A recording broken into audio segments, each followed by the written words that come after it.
Aloha interwebs, welcome back to my channel, thanks for tuning in. Today is Monday, so we're going to do another movie Monday. Today we're going to be discussing Silver Linings Playbook. This is a movie that did pretty well for itself at the beginning of the year at the SAG Awards. Jennifer Lawrence won an award for it, and a lot of people talking about Bradley Cooper's performance in it, so I want to finish cooking my breakfast and then we'll talk about the movie. Why don't you guys check out the trailer first? Somebody say, hey, let's have a good ending to the story? I can't apologize. You know what I will do? I will apologize on behalf of Ernest Hemingway, because that's who's to blame here. Yeah, have Ernest Hemingway call us and apologize to us, too. What are you going to do with yourself? I'm getting trim, getting really fit for Nikki. Patrick, she left. She's gone. Doc, I have one incident. I come home from work, I see my wife's in the shower. I pull the curtain back. So yeah, I stopped. Alrighty, interwebs, that was Silver Linings Playbook, and let me just start off by saying that I enjoyed this movie. I thought it was pretty humorous, and it's not necessarily a comedy, but there's just little comedic things, little interactions between the actors and actresses that just kind of pushed me through the whole movie. There's those little comedic snippets all throughout the whole thing, and it intrigued me. It was a very interesting movie to watch. There's a lot of really good character interaction between the actors and actresses that play in this movie. Bradley Cooper is just, to me, he's just one of those guys. His facial expressions, he's just funny. I think when he laughs and his face lights up, it's just interesting. He's a funny guy to watch, and kind of playing on kind of the opposite side of that, Jennifer Lawrence playing against him in this movie through her character, where everything to her is like very serious, and some things to him are very, not serious. So they're kind of on two ends of the spectrum sometimes when it comes to them interacting with each other. But I thought that they did a really good job in this movie. I thought them playing against each other it was very, very interesting to watch. And Robert De Niro was awesome in this. Quick synopsis of the movie. Bradley Cooper is having some mental issues, so he ends up going into a hospital. In the beginning of the movie, his mother comes to get him out because the court said he's good to go, but his doctors say that he should probably stay in there, but they let him out.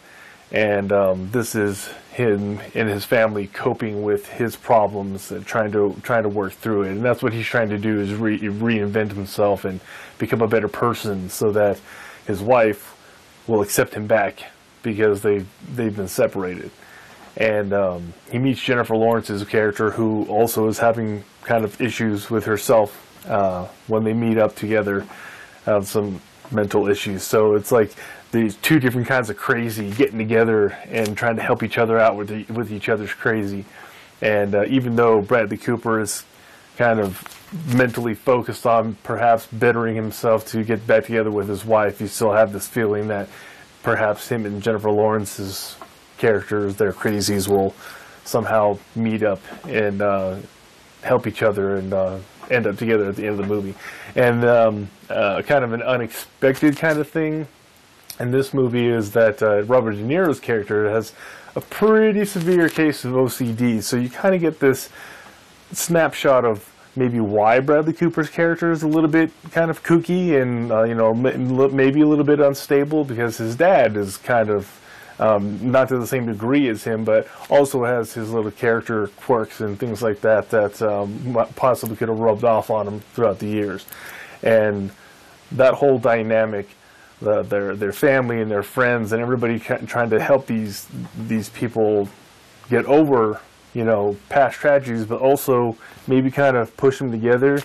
It creates a very odd but very interesting ensemble to watch. This movie surprised me quite a bit, and I liked it. I enjoyed it. My wife and I we giggled throughout the whole thing, and we thought it was pretty funny.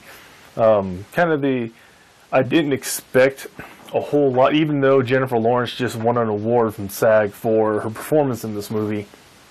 I wasn't expecting a whole lot from her, just because I think she has this monotone way of acting that has gotten her a lot of parts. Even the few parts that she had leading up to the Hunger Games, and then in the Hunger Games, she still had this kind of still straight laced way of playing a character, and sort of staunch, if you will. So I was expecting that from her. But the way that she played this character and how it kind of is juxtaposed to Bradley Cooper's character, they're kind of on the opposite sides of the spectrum when it comes to, you know, emotional outbursts and facial expressions and things like that. So that worked out really well, and I think she did a good job. Of the things that I've seen her in thus far, this has got to be the best thing that she's done yet as an actress, in my opinion, of the things that I've seen her in. So ultimately, this movie was pretty cool. I had a good time watching it. I think you would too. So if you have a chance to check it out, I would suggest it. It's even though it has kind of a depressing undertone with dealing with like this mental illness issues, it's still a pretty good time. It's a pretty good thing to watch. So check it out for yourself. Let me know what you thought. Comment questions below. I appreciate you coming by the channel. Don't forget to subscribe. Enjoy the rest of your week. I've been Steve. You've been the interwebs, and we'll catch you guys at the next video.